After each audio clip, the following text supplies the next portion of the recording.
పెరుగుతున్న ఆడంబరాలు. నాకు తెలిసి 1970 ప్రాంతంలో 80 సెంటీమీటర్ల బిట్, 25 జాకెట్లు ఉన్న కట్ట, 30 రూపాయలు. ఇప్పుడు ఒక జాకెట్టు ధర దానిమీద వర్కింగ్ ధర వేలల్లో. మా ఇష్టం మీకేం కష్టం అనుకోవచ్చును. కాని ఇంత ఖర్చు పెట్టి కుట్టించుకున్న ఆ జాకెట్లు ఉతకటానికి వీలవదు. అథవా ఉతకాలన్నా పెట్రోల్ వాస్ట్ ప్రతిసారీ దానికో 1000 రూపాయలు. ఇంత ఖర్చు పెట్టి వాళ్ల జీవితం మొత్తం మీద ఓ 2-3 సార్లు కూడా వేసుకోరు. క్రమేణా మనుష్యుల ఆకారాలు కూడా మారిపోతాయి. ఇక ఆ జాకెట్ బ్రతుకు బీరువా అడుగునే. ఆ రోజుల్లో కాస్ట్ ఆఫ్ లీవింగ్ చాలా తక్కువ. నెలకు 180 రూపాయలు జీతం వస్తే 25 రూపాయలు మిగిలేది.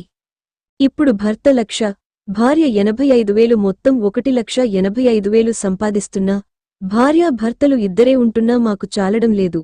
నెలాఖరు వచ్చేసరికి చాలా ఇబ్బంది పడుతున్నాం అనేవాళ్లు చాలామంది. కారణం అలవిమాలిన ఖర్చులు. అవసరమా? కాదా? అనే ఆలోచన శూన్యం. ఆ కాలానికి ఈ కాలానికి ఖర్చుల్లో ఎందుకంత వ్యత్యాసం? కాస్ట్ ఆఫ్ లివింగ్ అంత పెరిగిందా? లేక సంపాదనలతో పాటు అనవసర ఖర్చులు పెరిగాయా?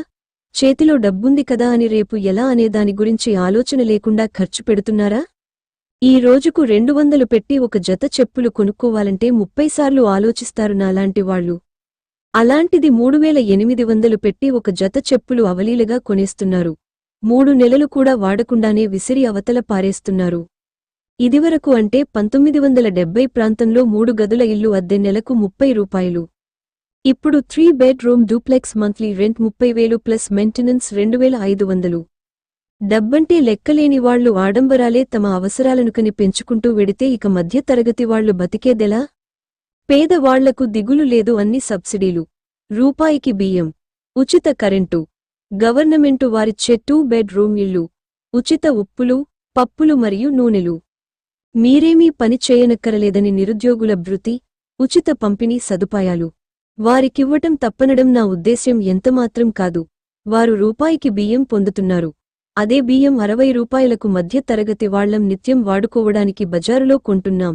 ఒక విధంగా పేదల భారం ఇతర వర్గాల వారిపై, ముఖ్యంగా మధ్య తరగతి వారిపై పడుతోంది. ఈ బరువు మధ్య తరగతి వాళ్లు ఎంతకాలం మోయగలం? సక్రమంగా పన్నులు చెల్లించేది కూడా మధ్య తరగతి వారే. రుణాల సక్రమంగా చెల్లించేది కూడా వారే. ఈ భారాలు ఎన్నాళ్లు మోయగలరు? కనీసం అదనపు ఖర్చుల్ని అదుపు చేసుకుంటే భవిష్యత్తులో ఇబ్బంది లేకుండా ఉంటుంది.